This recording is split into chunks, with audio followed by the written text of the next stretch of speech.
Hello, everyone, and welcome to Sports Illustrated's Daily Rings, our daily podcast covering all things Olympics.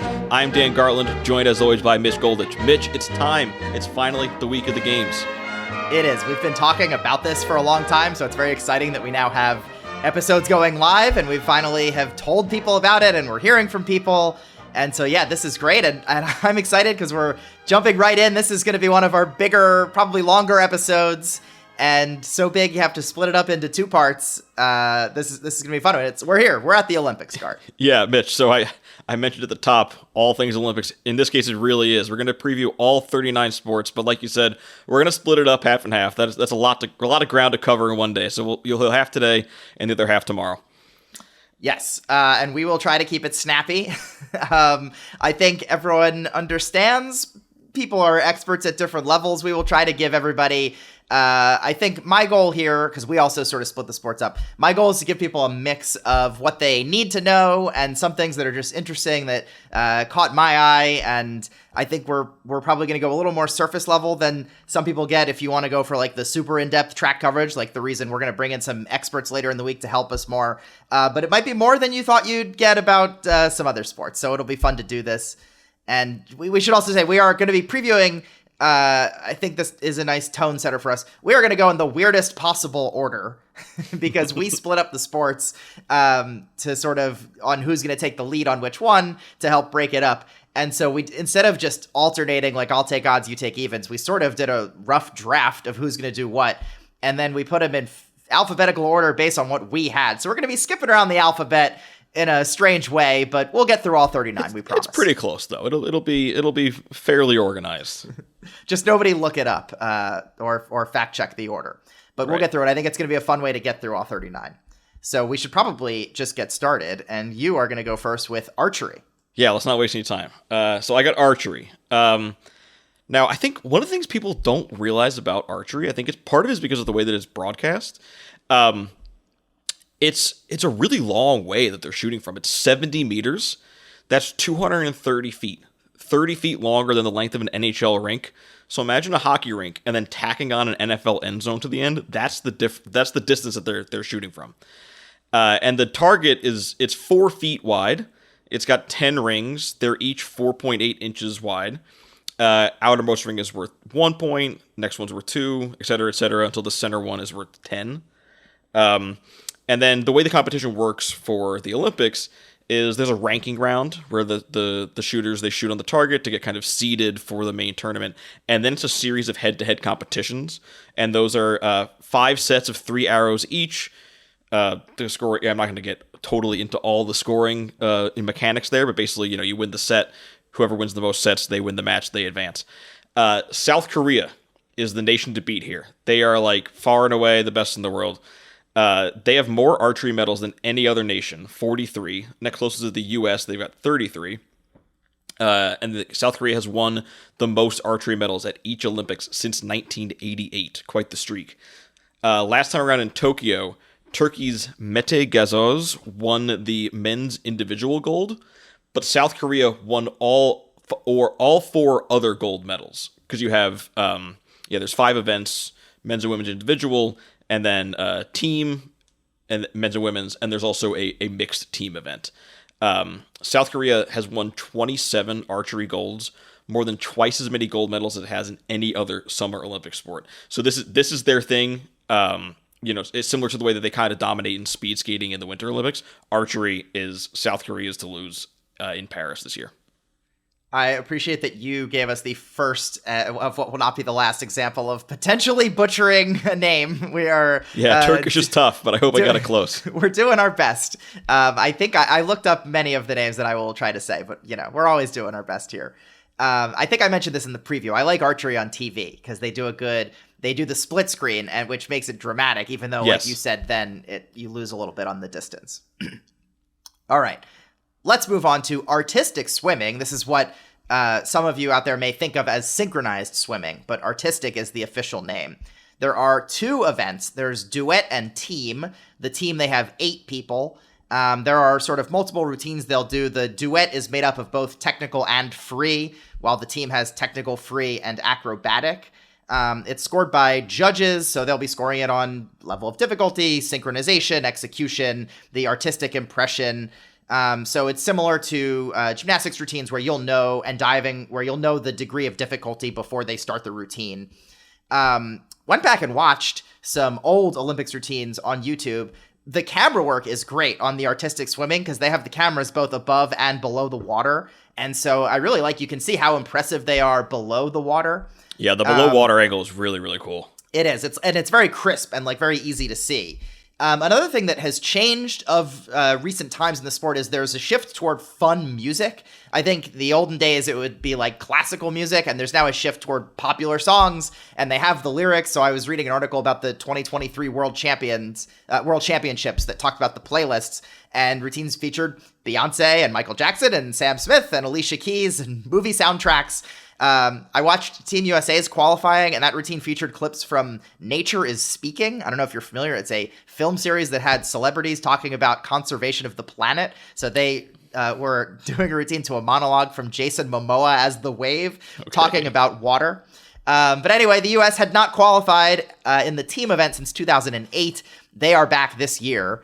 And big change this year. The sport has been in the Olympics since 1984. This time around, male competitors are allowed for the first time, which sounds like a big change. However, there won't be any men actually competing. They were not, none of them were selected. There was a 45-year-old American named Bill May who won a silver medal at the 2023 World Aquatics Championships. But he was not selected for the team. There's an Italian who a lot of people thought would make a roster, but he didn't. So I think the World Aquatics Federation, I'm sorry the exact term, but they said they're hoping there will be a mixed duet at the next Olympics. As far as who to look out for, Russia's very good. 6 straight gold medals in duet and 6 straight gold medals in team. China and Spain are good. The U.S. was very good when the sport was new in the Olympics, but has not medaled since a bronze in the duet in 2004. Okay, thanks for that, Mitch. Next up, we're going to do boxing. So one of the things we're gonna hit on, I think, repeatedly throughout this preview is some of the themes of what the IOC is looking for at the Olympics. One of those is they're trying to increase gender equality. So women's boxing debuted in 2012 with only 3 weight classes, while that year the men had 10. So they've made an effort to bring those more in line. This year there's 7 men's weight classes and 6 for the women. So close, but still not entirely equal. Another IRC priority is worldwide representation. So in boxing, you're going to have 248 competitors representing 67 different countries. Australia has the most. They've got 12. They're sending a boxer in every weight class except men's heavyweight. Uzbekistan has 11. Ireland, Kazakhstan, and Brazil all have 10. And the U.S. is going to have 8. So the Americans to watch here, Jamal Harvey, they call him Hard Rock. He's a featherweight. He won gold medals at the 2021 World Championships and the 2023 Pan American Games. He's fun. He's so featherweight, obviously, one of the smaller weight classes, I think maybe the smallest. But he hits like a truck, moves really fast, really exciting guy. He's young too. I believe he's only about 21 or so. On the other end of the spectrum, you have Joshua Edwards. He's a heavyweight. He won the gold medal at the 2023 Pan American Games. He's and I think heavyweight, you think more rotund. No, this guy is he looks like just like a solid block of muscle. He's a really big dude. And then on the women's side, Jennifer Lozano. She's the first Olympian ever from Laredo, Texas. It's a big city. It's like 300,000 people, but they've never had an Olympian before.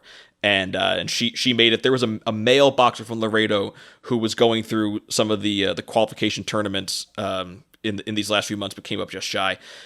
She's a light flyweight and got silver at the 2023 Pan American Games.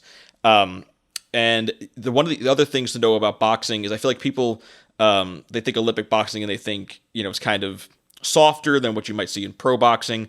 Well, they recently made the change to get rid of the headgear. So, it's full contact. The bouts are a little shorter than you would see. I believe they're 3 rounds. Just because it's such a compressed, timeline for the games to get through a whole tournament. But still, you should see some really good action there. All right, moving right along, let's talk about badminton. There are 5 medal events in badminton. There's men's singles, men's doubles, women's singles, women's doubles, and mixed doubles. A lot of people are familiar with badminton, have played it at the, cookout, barbecue, wherever you are in the backyard. Matches are best of 3 games up to 21 points. It has been an Olympic sport since 1992, and the U.S. has never won a medal.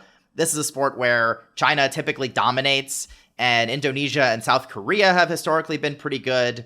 I'll be honest, I don't have a ton to say about badminton, but it is a fun sport. It's one of those where it's similar to table tennis, where it's like if you've played it before, you have that experience, you've seen it. But then when you watch the elite of the elite play, it's like unbelievable how fast they hit it, how fast twitch it is, singles and doubles. I mean, it's just like, it's electric. It's very exciting. And so I enjoy watching it, even though it's not necessarily a sport. Again, the U.S. Does not do very well historically, and so it's one where I'll throw it on and watch and not know anything about anyone playing, but just seeing them go is exciting.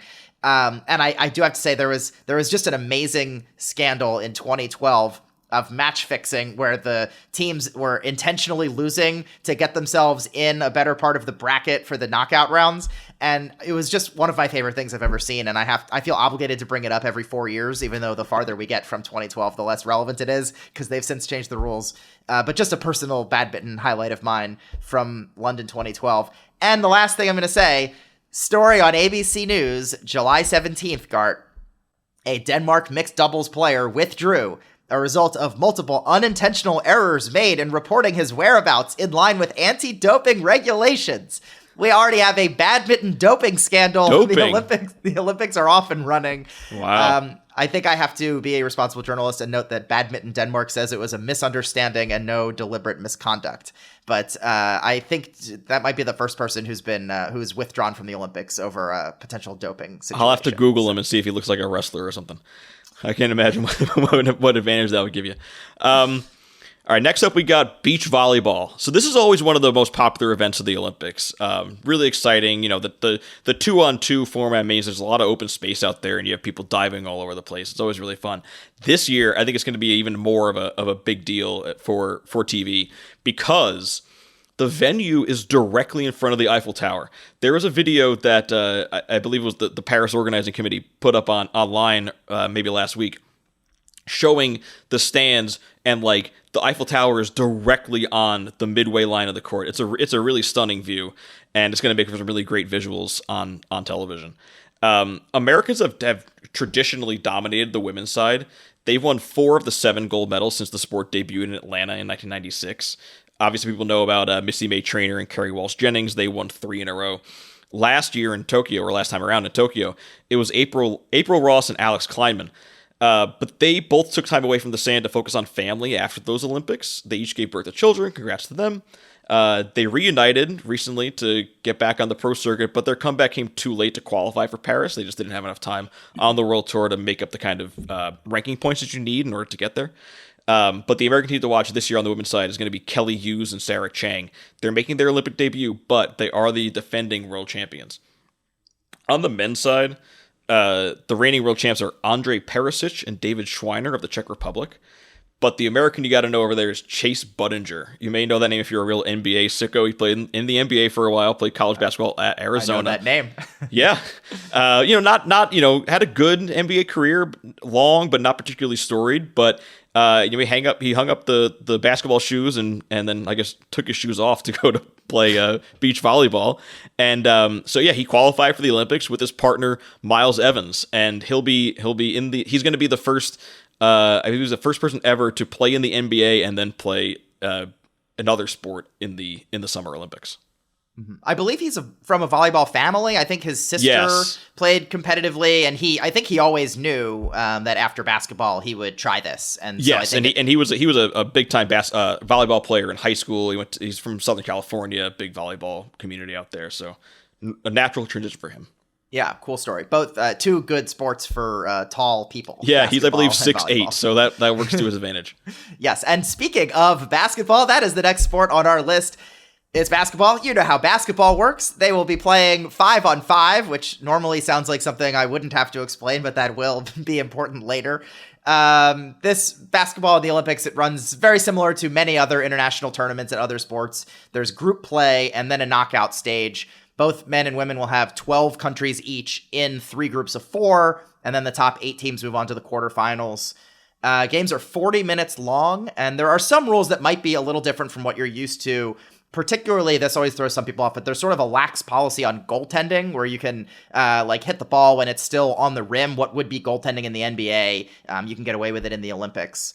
The U.S. men's team has a lot of fun storylines, as they typically do. Steph Curry is surprisingly making his Olympic debut.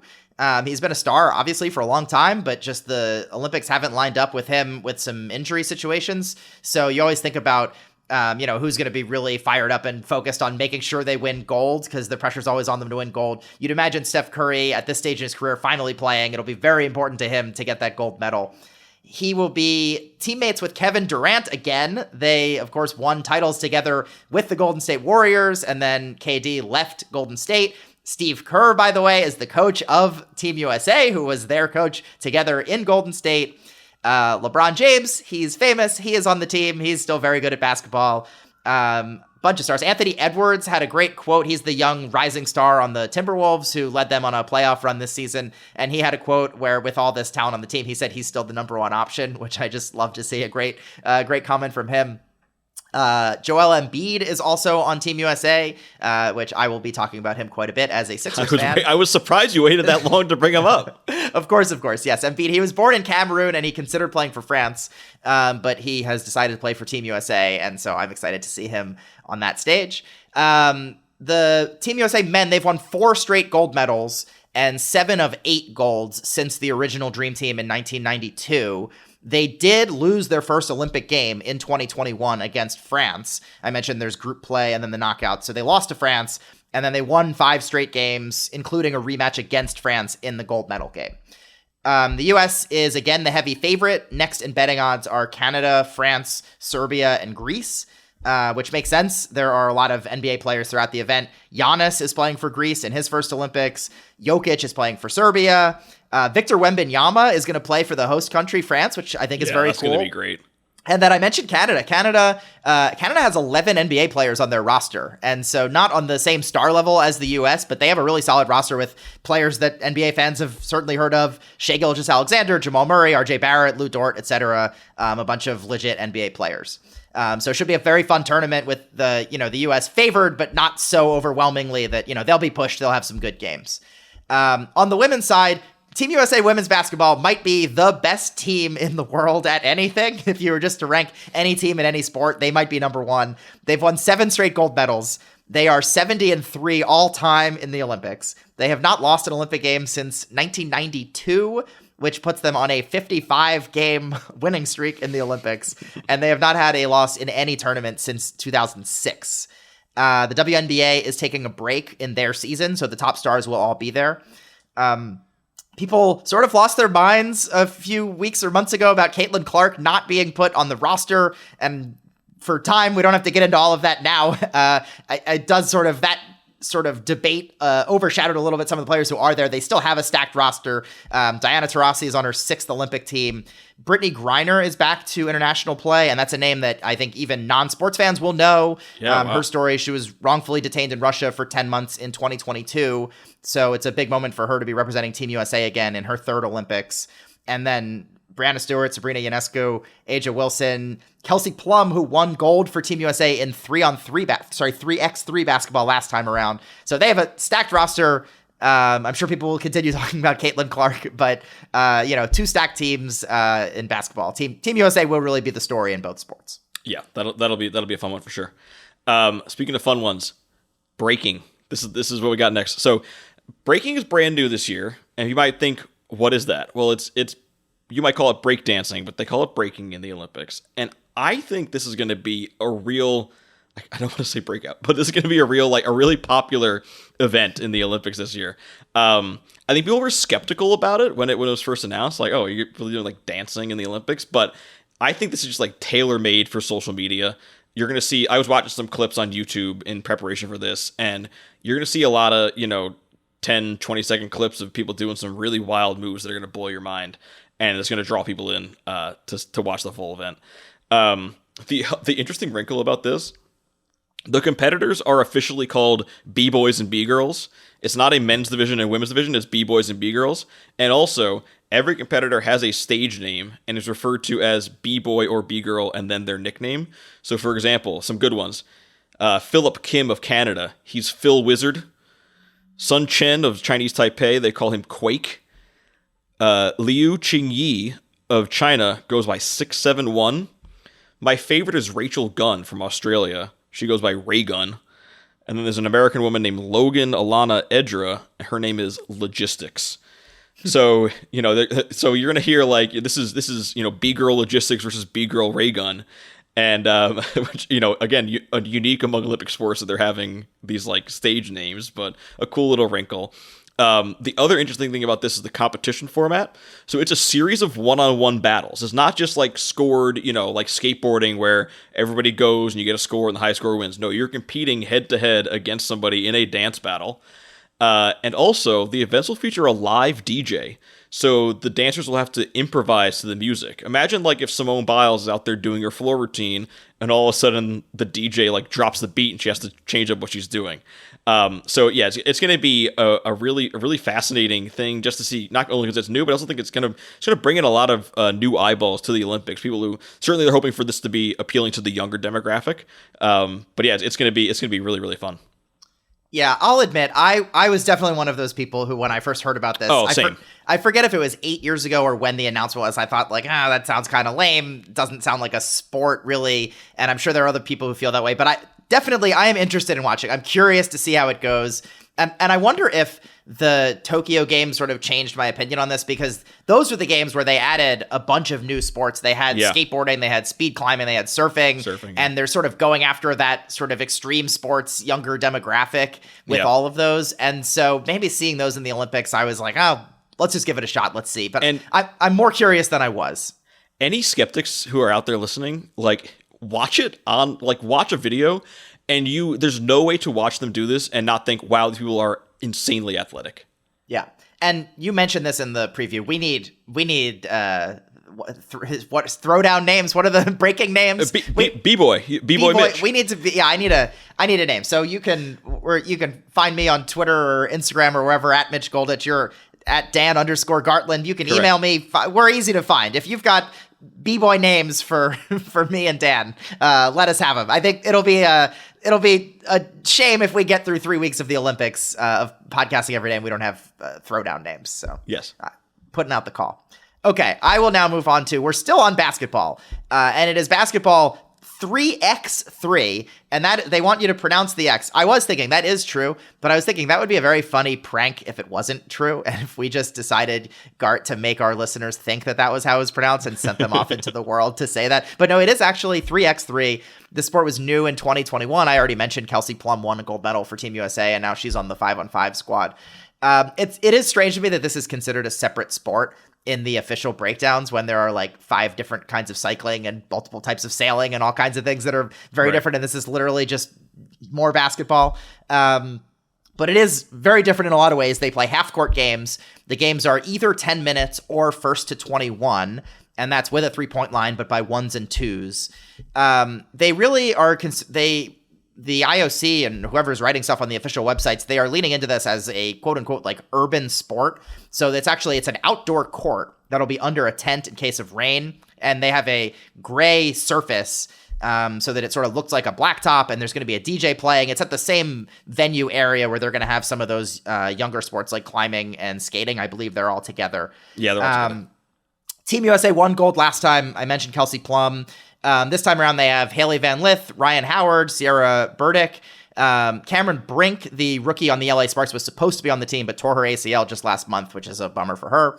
Yeah. The U.S. men did not qualify in 2020, but they did this time, and their team has some recognizable names, mostly Jimmer Fredette, who a lot of people remember was the National Player of the Year in 2011 when he was bombing threes for BYU, and he'll be out there with Canyon Barry, who is the son of NBA legend Rick Barry, Canyonberry played college ball in the mid-2010s at Charleston and Florida, and I remember him because he got a lot of attention for shooting free throws underhanded like his dad did. The U.S. won silver at the 2023 World Cup. They lost to Serbia. Serbia has really been dominant in men's 3x3 since this has become a much bigger sport. Mitch, you're not going to mention Kareem Maddox on the men's team? I could have. Yeah, sorry. I didn't go through the whole roster. I wanted to leave Kareem some Maddox, for you. He went to Princeton, and he used to be a podcast producer. I feel like you got to get him on the show. Sure. Well, yeah, that's true. Well, when they're done. Yeah, sorry. Okay. I didn't go through everyone on the roster. Sorry about that. But yeah, Kareem Maddox. And hey, look, while we're at it, we might as well not leave off Dylan Travis. He used to play D2 basketball. He's the last guy. Sure. That's the thing. Once you name 3, you have to name 4. Yeah, so that's why name 4. I cut it off at 2. Yeah. Yeah. Okay. All right. Moving on to cycling. Mitch, you mentioned it's weird that that 3x3 is or 3x3 is broken out into its own thing when cycling. Here's one with 4 main disciplines. You've got road cycling, track, mountain biking, and BMX. But I'm gonna try to move through them all quickly here to just to get them all out of the way. So road cycling there's 2 races. There's the road race. It's really, really long. It's 170 miles for the men and 98 miles for the women. And then there's the time trial. That's 20 miles, and the cyclists start individually at staggered intervals. They're just racing the clock, not each other. Mountain biking, there's a single event. BMX, they have the race and then freestyle, kind of scored like skateboarding and such. And then on track, there's 6 different race formats, 3 sprint, 3 endurance. The venues, I think we're going to do an episode later in the week all on venues, but cycling is going to have some really cool venues. The road race, especially for the men, which is longer, is going to pass some really cool sites. The other interesting thing about the road race is that it's the first time in Olympic history that the men's and women's road races will have the same number of competitors. In terms of countries and people to watch, in Tokyo, Great Britain and the Netherlands tied with 12 medals each. They're kind of the traditional powers. You're going to also the Tour de France, we should mention, is going on, I believe, right now. But it will not, for the first time in many, many years, it will not go through Paris because of the Olympic preparations. But you're also going to see a lot of Tour cyclists who either they've been eliminated or whatever, they're dropping out early. They will be in Paris for various races. Some of them, they do different events. Some of them, I believe there's at least one, I wish I had written his name down, who's doing the mountain biking race, which is an interesting choice. And then some will be in the road race, time trial, even some do the track as well. An American to keep your eye on, Taylor Knibb. So she's a triathlete, and she is going to be in the triathlon at these Olympics. But she qualified really as a surprise for the time trial. She won the USA Cycling Pro Road National Championships. Just basically as she entered the event, hoping, I guess, to get to the Olympics. Also just like a warm up for her triathlon season. Won the race, qualified for the Olympics, and will be in Paris for that event. In addition to her duties in the triathlon. I love that as a double. That's such a cool accomplishment. It's so cool. Athletes in 2 different sports, and obviously it's cycling in both, but to be able to make it in both is amazing. Right. She had a quote where she was like, "I'm shocked that I did this." Basically it was supposed to be just go out, do your best, get a good sweat going pretty much. And then, won the thing, and here she is. The BMX race might be my favorite event of the Olympics. It's just so exciting. The races, they last 40 seconds. They're going, up and down, not hills, but, inclines, slopes, bumps, all that. You get some big crashes. And then everything is all decided by very fine margins, whether or not a cyclist, their wheel hits at the top of bottom or the bottom of the bump. It's all these little things that add up over the course of 40 seconds to divide a race by a half a second. It's a lot of fun. I encourage, again, if you're not familiar with that, look it up on YouTube. Spend less than a minute of your day. It's a lot of fun. YouTube in general is a great. It's the amazing Olympics how YouTube much, channel is really, really good. There's so much stuff. I was a lot of these are sports that I've covered before and remember about, and just being able to dive in rabbit holes and just watching old races is just so informative. I mean, old events in every sport. It's very fun. And it's unbelievable how much stuff is on there. So, all right, that's it for the cycle. There's so much cycling. There's the velodrome. There's the course. We'll leave it there. I'm not going to break down the Kieran and the Madison and all that in the track cycling. That's I will. Yeah. Well, let me give you one tidbit. The Kieran, I learned this. This is one of the. It's like where it's like 6 laps, I think, and the first 3 are with a pacer bike, and then the pacer moves out of the way, and then they sprint to the end for whatever reason. That was invented in Japan specifically to gamble on, and now it's an Olympic sport. I just find that kind of incredible. All right, good. I'm glad I got to info on the Kieran. I drew the info out of you. I had to bring up the Kieran. All right, great. Let's move on to canoeing. This sport used to be called canoe/kayak, and I see they've made a change on the website. It is now just canoeing. They still will kayak, but they don't want you to call it kayak. They want you to call it canoeing. I love this. I think this is such an underrated sport. It's broken up into sprint and slalom. And the slalom is like an example of something when people ask me about favorite Olympic sports outside of like the top big ones that everyone knows about. The slalom canoeing is like one of the first ones that I bring up. But let's start with the sprint. It's on flat water. They basically go in a straight line from the starting line to the finish line. Distances of 200 meters and 500 meters for women, 500 meters and 1,000 meters for men. And there'll be races of 1, 2, or 4 athletes per boat. This one, just because of like the setting and how they're going, the flat water looks a lot like rowing, which I think people are more used to seeing on TV. Difference, so rowing in the crew boats, you're facing backward of the direction that the boat is moving, whereas these two both, you're going to be like facing the direction, like watching yourself get closer to the finish line. There is a difference, of course, between canoes and kayaks. In kayaks, the paddle has 2 blades, so you can picture that where you're quickly paddling, dipping the blade into the water on each side of the boat. So that's a YouTube sport to check out because they are moving their arms so fast. When we were researching which sports we would be best or worst at for our previous fun episode, I was watching this, and they were just like motoring. And the kayak, from doing a little digging, sounds like the kayak is a lot more upper body, which makes sense. Whereas the canoe, it's just a paddle with 1 blade, and they are kneeling with more of an upright posture. And I think that uses a lot more core and lower body, much like rowing. Last time around, Nevin Harrison was a big story. She was 19 in Tokyo, and she won gold in the 200-meter canoe individual sprint. And I think she was the first American woman to win gold in an Olympic canoe sprint race. And this felt like one of those sort of out of nowhere stories. It wasn't totally out of nowhere because she had won the world championship in 2019, but just how much attention she got and how it just became like this really big story for an athlete that I don't think was getting a lot of that attention before the game started. And not just that she won at a young age, but she was diagnosed with hip dysplasia when she was 14 and told she would never compete in sports again, and then won an Olympic gold medal at the age of 19.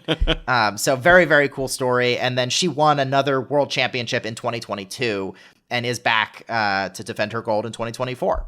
Wow. So that is all sprint. And now we'll talk about slalom, which I said, I love the slalom. It is so much fun. For those who don't remember or can't picture it, they are on an artificial whitewater course. So like in rapids, in this like man-made course where they have to get boats to go through gates. And it's timed, and there are penalties for missing gates, and they're paddling through like rapids and turning themselves around all the way. Yeah, you got to go forwards and backwards. Yeah, it's awesome. I always compare it to American Ninja Warrior, where like when you're watching that show on TV, you can just get lost in it, and it's just like person after person after person on the same course for like whatever it is, a minute, and then it's like the next one, and all of a sudden like 3 hours go by, and you're like, oh my god, how long have I been watching this? I just think this is like addictive television. And there is a new Olympic sport this year along these lines. Get ready for the Olympic debut of kayak cross, where it will be that style of rowing with 4 boats on the water at once. I am very pumped to see it. It starts August 3rd, so don't worry. I will warn you. We will have plenty of time. You can look up YouTube. Sounds like pure chaos. You can look up old races, not the Olympics, obviously, but qualifying and world champs and things. It's going to be incredible. I cannot wait for the Olympic debut of kayak cross. Wow. Yeah, I hadn't heard about that one yet. Now it's one of my most anticipated events. Yeah, circle August 3rd. Again, plenty of opportunity for me to tell you. Cool. All right, let's hit fencing next. So fencing, there's the 3 disciplines: foil, épée, and saber. I'm going to break down the difference between them all. So foil is that's the discipline you probably think about when you think of fencing. It's like, if you've seen it, it's the most common form of it. The sword weighs 1.1 pounds. It's got a flexible blade and the smallest grip guard of all 3 weapons. In foil, points can only be scored by contacting the opponent's torso with the tip of the sword. And then in épée, that's the heaviest of the three. It weighs 1.7 pounds. The blade's a little more rigid. Points can be scored by touching any part of the opponent's body, but only with the tip of the blade. And because of that, because of the weight of the blade, and also the fact that your entire body is eligible for points, it tends to be the slowest, most methodical of the three disciplines. On the totally opposite end of the spectrum is saber. So saber is the lightest and smallest and most flexible weapon. It also has the largest grip guard, and points can be scored by striking an opponent either with the tip or side of the blade, but only strikes above the waist, excluding the hands, are valid. So it should be mentioned that competitors, unlike in track where you might run 100 meter and 200 meter, they concentrate on one discipline, and the teams are separated that way. So the competition, as for the competition format, it's a single elimination tournament in each discipline, and each bracket has either 34 or 36 competitors. Matches are the first to achieve 15 touches, or if nobody reaches 15, then it's whoever has the most at the end of 3-minute rounds. What's really fun, though, is if there's a tie, you go to a 1-minute sudden death overtime, where whoever gets hit first, they lose. The interesting thing about this is the medal table is going to look a lot different than recent Olympics due to the ban on Russian athletes. So Russia won the most fencing medals of any country at both the 2020 and 2016 Olympics, but now they're out. So it's going to be it's going to look a lot different. A lot of rejiggering at the top of the medal table. As far as the Americans you need to know, one is Lee Kiefer. So in Tokyo, she became the first American woman to win gold in the individual foil event. She's currently ranked number 1 in the world in that event. And if she wins, she would be just the third woman to win consecutive golds in individual foil. She's also married to Garrick Meinhardt, who's a foil fencer on the U.S. men's team. That U.S. men's team is I should mention it's a ton of Ivy League athletes there, including Colin Heathcock. So he's 18. I guess you can't really call him an Ivy League athlete yet because he's 18. He's going to be a freshman. He just graduated high school, and yet here he is in the Olympics on the U.S. Sabre team. The other 3 members of the Sabre team are all Harvard grads. So it's just they might, instead of red, white, and blue, they might as well just wear crimson. Heathcock, he's currently ranked number 6 in the world. Even though he's just 18. He's 6 years younger than anyone else ranked in the top 10. All right, that's fencing? That's fencing. Good. That's a fun one too. It's quick. Because it is, yeah. 3-minute rounds. Yeah, and it's just and they get a lot of points in. That's just and it's that one. It's after a point scored, it's line right back up and do it again. Yep. So the matches it moves fast and it gets. And it's it's an easier, even though you're watching it, you have no idea who gets touched, but they wear that electronic scoring device that make they light up red when they get hit. So it makes it a lot easier for the spectator to watch. Yeah. All right. I think we're getting through it here. We're moving on, giving people lots to know about a lot. We're on to diving now. Again, we're going weird alphabetical order, canoeing, fencing, diving. There are 8 diving events. There's the springboard and the platform. So the springboard is 3 meters high. It's the one at your local pool, floppy, springy. It's like walking the plank. That's the spring. People know the diving board. And then the platform is 10 meters high, which is 32 feet for those not up on your metric system. Springboard, they get a running start, and the platform, they sometimes get a running start, and sometimes, of course, they start stationary while doing a perfect handstand, and then from that position, they dive in. This is a terrifying sport for me. We ranked our worst sports. This is 38th of 39 for me. I would be a terrible diver. It scares me greatly, which gives me an appreciation for how good they are at it. On both springboard and platform, they have men's individual, men's synchronized, women's individual, and women's synchronized. So that's how you get to 8 medal events. It's judged by a panel, which is pretty simple. They look at the complexity of the dive, how aesthetically pleasing it is, how they enter the water. For the synchronized, they look at how well they match each other. It's pretty straightforward. You'll get used to seeing I think they throw out the top and the bottom scores, so that the routines aren't messed up by an outlier score. So you'll see the score come up on the television screen, and they'll cross through some of them and use the remaining ones. It's pretty easy to pick up. The Olympics start with the synchronized, which is just one event. They just start with the finals and medals. And then for the individuals, which is later, they have prelims and semifinals. So you get a little more time to like get to know people and follow them and see them dive before they're all of a sudden in the medal rounds. Diving is very old. It's been around since 1904. And for the women, so many women's sports were not in the Olympics until much later, but women's diving started in 1912.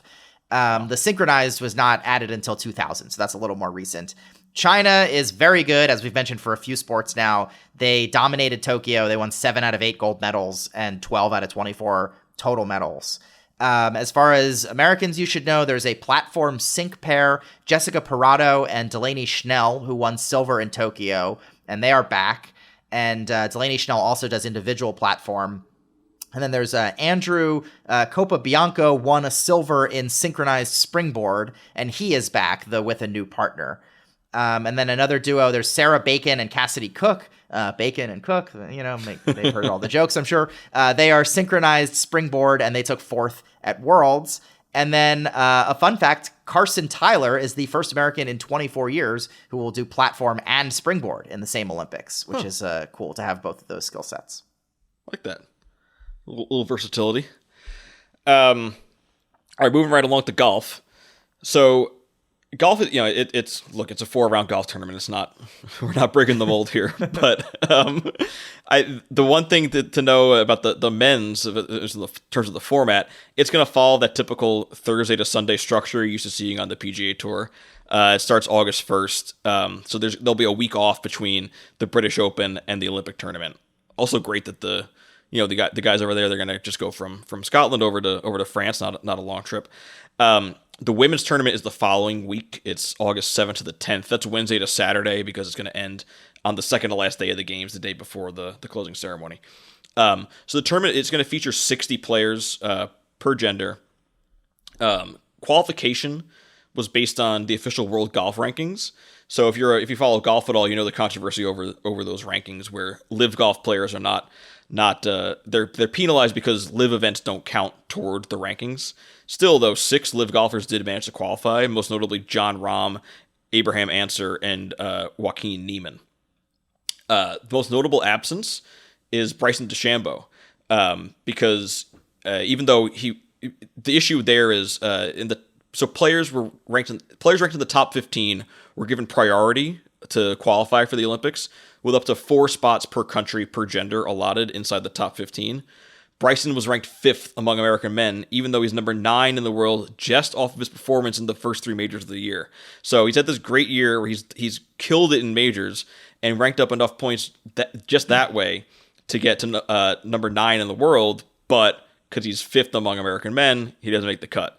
Outside the top 15, countries get up to 2 spots per gender.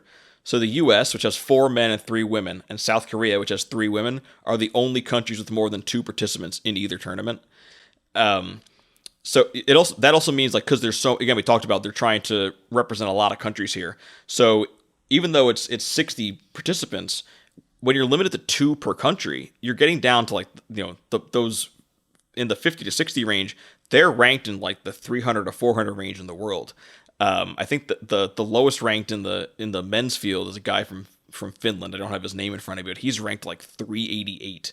So it's going to be a weaker field than your average PGA event, but still a lot of big names up there. Scotty Scheffler, he'll be the guy to watch on the men's side for sure. Great story on SI.com by Bob Harrig about how Scheffler's dominating golf right now with his funky footwork and all. On the women's side, it's going to be Nelly Korda. She's having a similarly great season to Scheffler. They've both been out of control. And Korda, actually, she's the reigning gold medalist from Tokyo. Xander Schauffele, another American, he's the defending men's champ. He's currently ranked 3rd in the world. And the course, I forgot to mention the course. So it's played at Le Golf National, which is just outside Paris. You may remember that name because it hosted the 2018 Ryder Cup. It's a par 72, about 7,300 yards for the men. Pretty standard golf course, but a very highly regarded one. It should be fun for this tournament. And one thing I like about golf, typically they'll have a playoff to figure out who wins the tournament, and then they leave all other ties as ties. But because of the Olympic format with medals, if there's a tie for second, they have to play off, and a tie for third. And we saw that last time around. There was a 7-way tie in the men's tournament for bronze. And I remember, because last time I was living in the U.S. on Tokyo time, it was like 3 o'clock in the morning watching a 7-golfer playoff to try to win a bronze medal. And it was so funny and like just incredible watching 7 guys tee off trying to win a bronze medal. Wow. It was awesome. Love it. I will say my only complaint about golf is I think they absolutely should figure out some sort of a team element. Like you said, it's a couple of 4-day tournaments.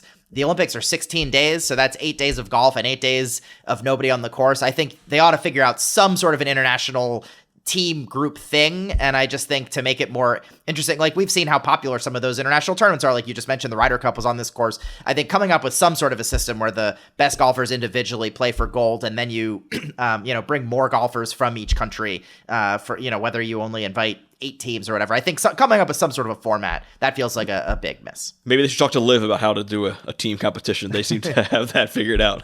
Yeah, there is that too. All right. Let's go. I'm up next, and we're on to Equestrian. I was reading up on Equestrian, and, Olympics.com says it originated in ancient Greece, where it was thought that a perfect partnership was needed if rider and horse were to survive in battle. So dressage was therefore developed as a way of training horses for war, which I don't know if I realized. It seemed like it was just doesn't look like that now. It felt like a leisure event. Now that I know it's a wartime event, everything has changed. 3 disciplines in equestrian. There's jumping, dressage, and eventing. In jumping, they go around a course. They're timed jumping over obstacles. Dressage is the horse dancing, which a lot of people are familiar with. And of course, the Smooth Horse went totally bonkers viral in 2016. And then I wrote about Smooth Horse, a Where Are They Now piece leading into the 2021 Olympics. This is similar to artistic swimming, actually, which I talked about earlier, where the music is just getting more fun, and watching the horses dance to like pop songs that people know. I think that has sort of brought in a new audience and made it more interesting to people over recent years. And then eventing is a combination of the two, jumping and dressage. Plus they add in cross country, which is like a longer course with natural obstacles instead of the man-made ones. Equestrian as a sport is definitely not without controversy. PETA has made plenty of statements like they do on many things. Some people really like the sport and they think, it looks like the horses are having fun out there. Other people absolutely do not like the sport. And I do want to bring up, there have been a few controversies since the last Olympics. I read a couple articles that explained one situation, which was actually, and I'll say it was a little tricky because they were Google translated from German to English, but basically what I can gather, a Danish TV channel published a documentary that showed some really disturbing footage of training sessions at a well-known stable, and there were horses bleeding from the metal mouthpieces they were using and spurs being used forcefully. There were other videos of a former Olympic rider mistreating horses during training, some like really gruesome stuff. And then there were other top riders. This is the part that I was a little harder to follow, but it seems like they sent a letter to the governing body of equestrian saying, the sport is in danger and this threatens the existence of dressage in the Olympics. And Dan, you're going to talk about horses' involvement in the modern pentathlon a little later. So obviously that's all bad and it's probably not surprising. And I don't know enough, I don't follow the sport closely enough to say like, this is widespread or this is only a few people. I'm sure there are some places that are bad. I mentioned I wrote about it, so I was in that world a little bit, watching like Instagram videos where it looked like they were taking great care of the horses. So I'm sure there's bad stuff out there, but I'm sure that's not everybody. So people can look that up on their own and see more if they want to see more. But I felt like I had to mention this, and something you should know about as you're watching them. As far as success, the U.S. won a couple of silver medals in 2020 in team events. That included, people may remember, Jessica Springsteen in team jumping. Yes, that is Bruce Springsteen's daughter. She did not qualify for the Olympics in 2024. She is still riding. I was looking; she's got recent stuff up on her Instagram, but she will not be in the Olympics this time around. Good to know. No other children of musicians in the field this year. Not that No? I'm aware of. Okay, all right. We always learn more about the athletes, so we'll find out. Springsteen people knew ahead of time. That was like a big thing people were following. And then and Mitt Romney had a horse in there too, or was that 2016? I don't remember when that was. There was that. Yeah. All right, we'll drop that and move along to handball. Natural transition. Yeah, obviously, yeah, from horses to handball. Which is better for our alphabetizing there. But anyway, so I think I've always enjoyed handball a lot. I think partially because it's something that the U.S. is never like, you know. I mean, I played it in gym class. I had a kid I went to high school with who like claimed to be on the national team. I don't know if he was yanking my chain or what, but it's not a thing that is visible at all in the U.S. But it's a really fun sport. If you haven't seen it before, basically just like imagine indoor soccer but with your hands, right? You move the ball with your hands by throwing it, passing it, dribbling it. It's 7-a-side. That includes the goalie. The rules for moving the ball are pretty similar to basketball. You gotta dribble it. You can't take more than 3 steps without dribbling. You also can't hold on to the ball for more than 3 seconds. Subs are made on the fly like hockey. And the goalie can be pulled at any time. Like, it's not just a situation where, we're down a goal at the end of the game, let's pull the goalie. I was watching a rerun of a game from Tokyo, where I think it was Denmark, first quarter of the game, or first half of the game, they just pulled the goalie in transition, and then make a bad turnover, give up an easy goal, and then go, okay, we're not going to do that again. But you can, at least a lot of excitement. One thing that's I think might be different to American fans. There's no shot clock in handball, but the referee can blow the whistle for stalling. They call it passive play, and that's an automatic turnover. If he believes the team is not making a good faith effort to score, then blow the whistle, automatic turnover. For the rules, the most important thing to know is probably that nobody is allowed inside the crease except for the goalie, and that's it's a pretty big area. And yeah, again, only the goalie is in there, but you do see players leap into the crease to shoot. The thing is, they have to they have to release the ball before they touch the ground. So at least these really dramatic plays where players are jumping into the crease area, and then, you know, you'll see a goal might get called back because they realize, their foot touched the ground before the ball hit their hand, and then it nullifies the goal. Yeah, big crease too, we should say. It looks much more like a basketball 3-point line than like a hockey crease. Yes, it's a big area. Yeah, it's I think it's like 7 meters or so. It's as if anybody knows what that is, but yeah, but that's what I read, right? So, but yeah, it's pretty big. Picture 6 meters, and then it's like 1 meter bigger than that. Yeah. It's also, I think a lot of people call this European handball, like to differentiate it from city handball, like you might see at West 4th Street in New York. But they call it that because Europe just straight up dominates handball. So each tournament, the men's and women's, features 12 teams. In each of them, 9 of them are European. And the only 3 non-European nations that qualify for either tournament, they qualify by winning their continental qualifier tournament. They didn't win. Then there's an additional worldwide qualifying tournament. Well, the only countries that got in that way are from Europe. So South Korea, which won bronze in 1988, is the only non-European nation to medal at the Olympics on the men's side. And South Korea, which had 6 medals, and China had 1, are the only non-European countries to medal on the women's side. So look, if you're looking for a team to follow here, definitely pick a European one. They're the ones that are going to go far. This is a sport where the host nation is going to do really, really well. So France on the men's side are the defending Olympic and European champions. On the women's side are the defending Olympic and world champions. So expect them, especially with the home court advantage, to do pretty well here. Other team to watch is Denmark. So on the men's side, Denmark won silver in Tokyo and gold in Rio. And they won each of the past 3 world championships. Like, they are like, I believe they lost to France in Tokyo in the gold medal match, and that's a big rivalry here. One to look out for. On the men's side, another one to note: Japan is the first time qualifying since 1988. They finished, obviously they were in Tokyo, qualified automatically, finished 11th, but their first time qualifying like through the competitive qualification process since 88. I also, let me give a quick shout out to Angola. I'm talking a lot about Europe here. The Angola women's handball team, a dynasty on the continent of Africa. The African Championship has been contested 23 times. Angola's won gold 15 times, including 12 of the last 13.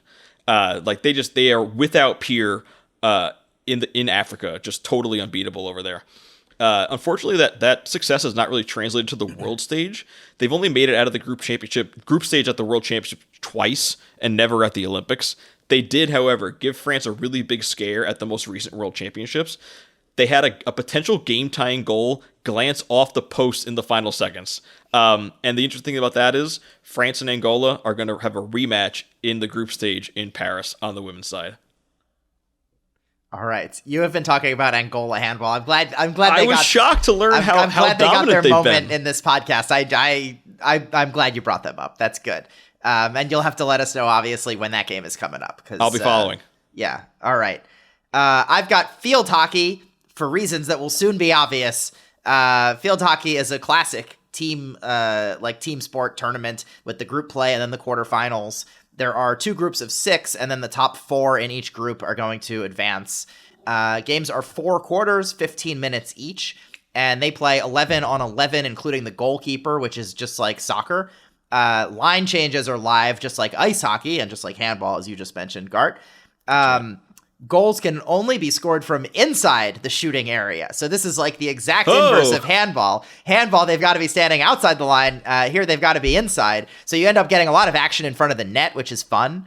They have penalty corners where like multiple defenders will be crammed in the goal with the goalie and then run out from there. They water the turf, which fascinates me. The turf is blue like Boise State, which fascinates me. So it's just a fun sport. I always enjoy this. One thing to know, pool play has ties, but once you get to the knockout stage, they settle ties with penalty shots, and the penalty shootouts are very exciting because they get a running start and they can shoot their rebounds. So the field hockey penalty shootouts, we won't see those until later in the Olympics because they'll be in the quarterfinals already. But when those happen, watching games get settled that way, it's just very dramatic, and I'm always a big fan of it. Why am I a big fan? Well, this isn't the only reason, but you should know there is a lot of Pennsylvania pride here. Pennsylvania just dominates field hockey, which I don't think I realized when I was growing up in Pennsylvania. I believe it's 9 out of 16 players on Team USA on the women's team are from Pennsylvania. 9 out of 16, plus 2 out of 3 alternates. So it's just a fun quirk that every year the roster is just stacked with people from Pennsylvania. Besides Pennsylvania, the sport is also big in Western Europe. So the men's favorites are the Netherlands, Belgium, and Germany. The women's favorites are Netherlands, Argentina, and Germany. Germany has 3 of the last 4 men's gold medals. Netherlands has 3 of the last 4 women's gold medals. One interesting field hockey story that some people might have seen and been aware of, UNC's coach, Erin Matson. She was a student at UNC from 2018 to 2022, won 4 NCAA championships and 5 ACC championships, including 3 undefeated seasons. She was a 3-time National Player of the Year. And then she was named head coach at UNC 1 month after graduating at age 22 and immediately won another ACC and another NCAA title. She grew up in Chadsford, Pennsylvania, obviously. But USA Field Hockey decided she was not eligible to try out for the team. So UNC trustees chairman asked, quote, "Why is U.S. Field Hockey denying the greatest American player in history a chance to compete for a spot on the Olympic team?" I was reading an article, I think it was the Raleigh Observer maybe, that said she might be the greatest athlete in the history of UNC, which, like, I'll remind you, they had Michael Jordan went to school there and some other very accomplished athletes. But USA Field Hockey said that she didn't meet the selection criteria. They posted a long explanation on their website. Matson said she didn't want to be put on the team. She just wanted a chance to try out. So anyway, Team USA is there without probably their best player, who is like 24 years old, and would have been a great member of the team. And they're there without her, which is a huge bummer. And that was sort of like a big story bubbling up in the few months leading up to the games when that got a lot of attention. That's terrible. I had heard about her being the coach, which is like such an incredible achievement. And then I think justice for Erin Matson. They gotta put her on the team. Yeah, so I agree with you. I think to explain the thinking of the people who left her off, I guess they there was like a selection process a year earlier where she didn't put her name in the pool play. And then because she wasn't playing competitively, they didn't have a chance to scout watch her or whatever. Yeah. So that was the point that they made. And I think they were worried it was like a bad precedent. But I agree. I mean, it seems like a no-brainer. I can't imagine. You have to be fair to the athletes trying to make the team. And so it sucks for whoever would have lost their spot to her. But I also think seems like everyone would have understood why she was on the team. And it's not like you'd be yanking someone off late if she was selected initially. I think if LeBron missed some paperwork, they'd still let him on the team. I agree. Yeah. Not even LeBron, but 24-year-old LeBron. Exactly. Yeah. Yeah. It seems silly. So she's the biggest name. She's probably the best player, even though she hasn't been playing competitively all year. Still obviously around the sport. But yeah, she won't be out there. Wow. Well, back to horses. Modern pentathlon. How you like that transition? So this is everyone loves to make fun of modern pentathlon because it's a weird collection of 5 totally unrelated sports. The idea being you're supposed to represent what the modern soldier needed to master to succeed in that field. But so it's pistol shooting, épée fencing, swimming. That's a 200-meter swim. Running 3.2 kilometers, and then horseback riding. It's a show jumping in the horseback riding. The reason you may remember modern pentathlon from Tokyo is the controversy that arose when a German coach struck a horse during the show jumping portion. The riding portion at those Tokyo games was a disaster. Many of the competitors failed to control their horses. That's because the horses, they meet for the first time on the day of the event. You're paired with a random horse, never seen him before in your life, and then have to figure out how to ride them in a very precise manner. It's really, really challenging.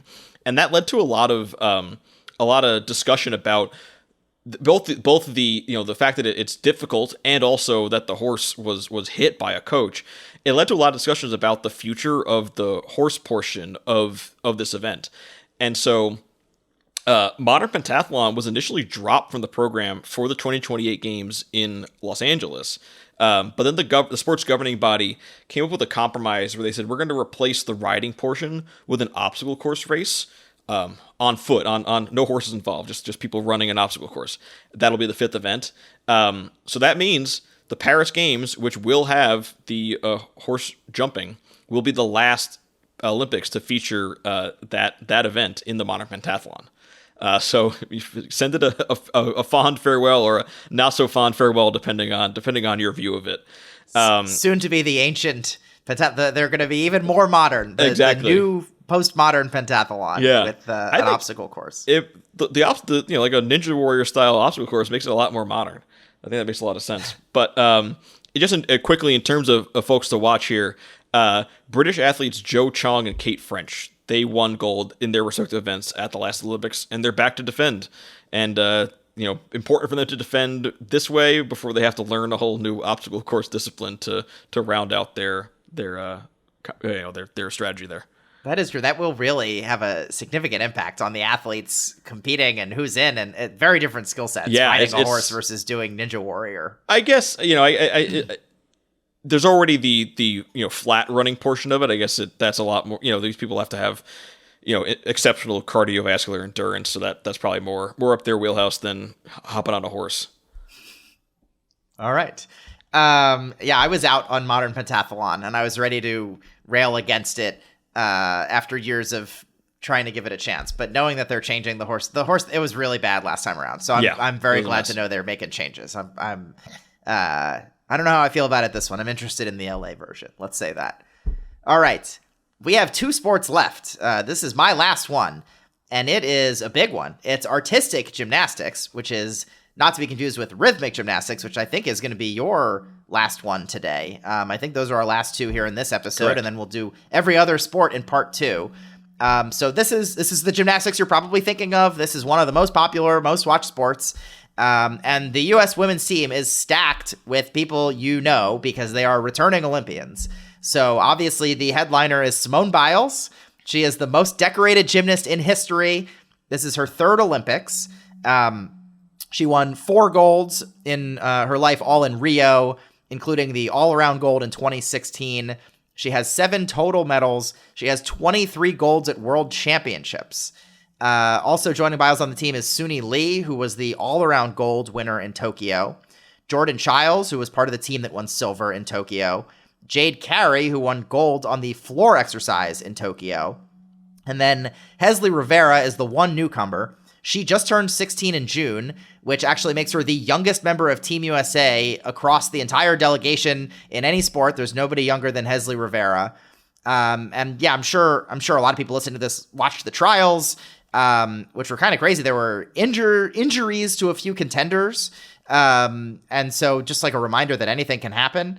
And yeah, I don't think Rivera was like expected to push through and get a spot on the team, but good for her that she's there, and she was great in the trials.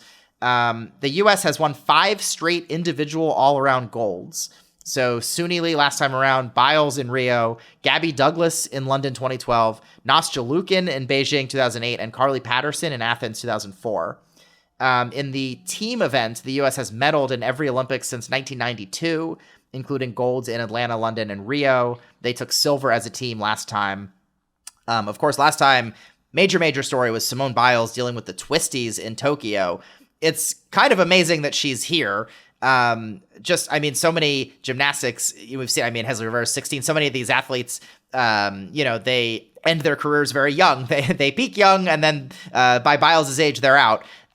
She's back, and she's not just there, but she's still the best. She won 4 gold medals at the 2023 World Championships, including the team and individually in the all-around, the balance beam, and the floor. And then in 2024, she won her 9th all-around title at the U.S. Championships, and she also finished first in the all-around at the Olympic trials. So she's incredible still. I don't think I'm the best podcaster talking the technical skill of the Yurchenko double pike, but I can certainly appreciate greatness when I see it. I can watch her and realize how good she is.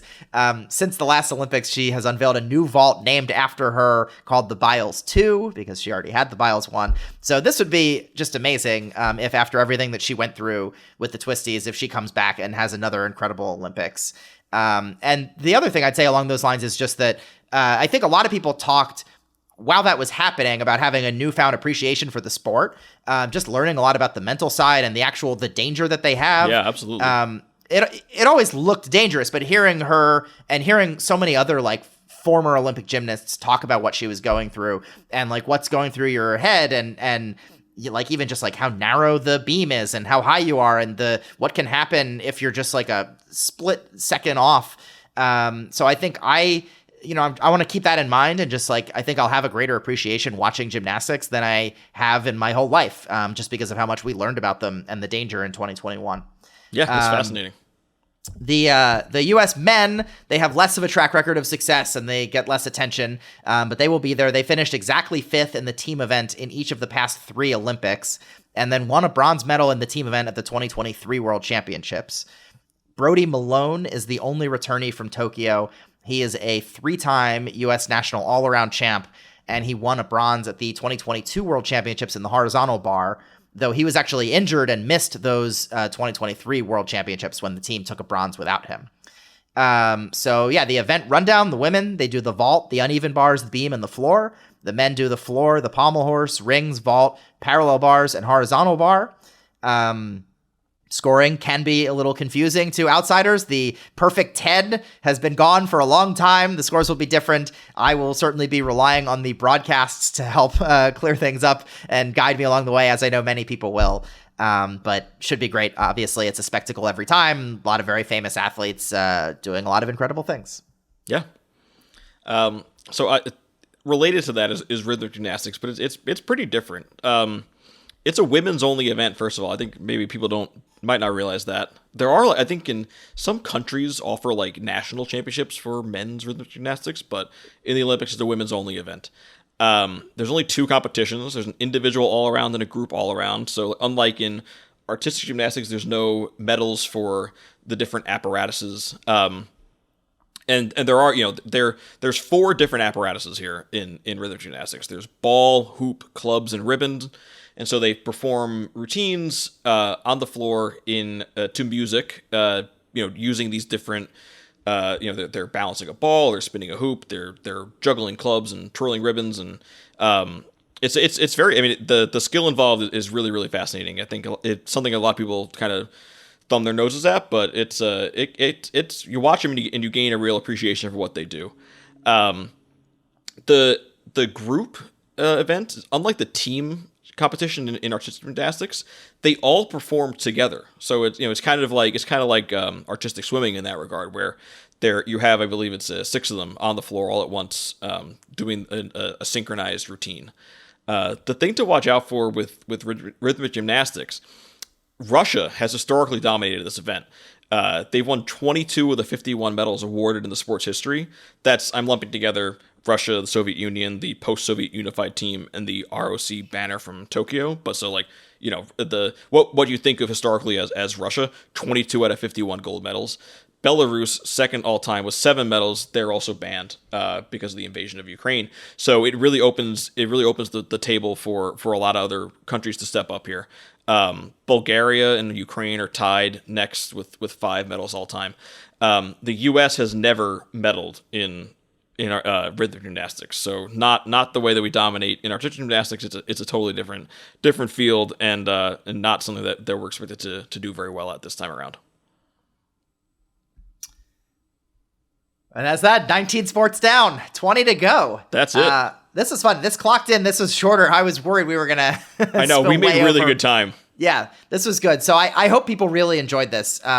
Again, we said this when we launched the show. I think there are a lot of places that are going to focus on the big sports. One thing that I love about this podcast is that we're going to have the space to spend all that time on handball and field hockey and modern pentathlon and everything happening at the Olympics. We're all over it. And so, yeah, I hope people really enjoyed this. And if you did, tell all your friends, because it can be tough to launch an audience for a brand new podcast a week before the Olympics. And we're only going to be around for 3 weeks here. So if you thought this was great and fun, come back for the next episode. Make sure you subscribe and tell all of your friends to subscribe also, so that we can have people, because we want people tweeting at us and sending us emails and all that good community stuff. So the more the merrier. Let's get out there and get some more people here. Yeah, please spread the word. We I have so many words in my notes, and I spent so much time on this. I want people to hear it. Yes, exactly. Otherwise, it's just two guys going back and forth on modern pentathlon without people. No, but this was fun, and it's been fun, actually. We've already heard from some people since we launched, which is really cool. Yeah, it's great. And we know that's going to keep picking up as we get closer to the opening ceremony on Friday. Yeah, I'm really looking forward to part 2.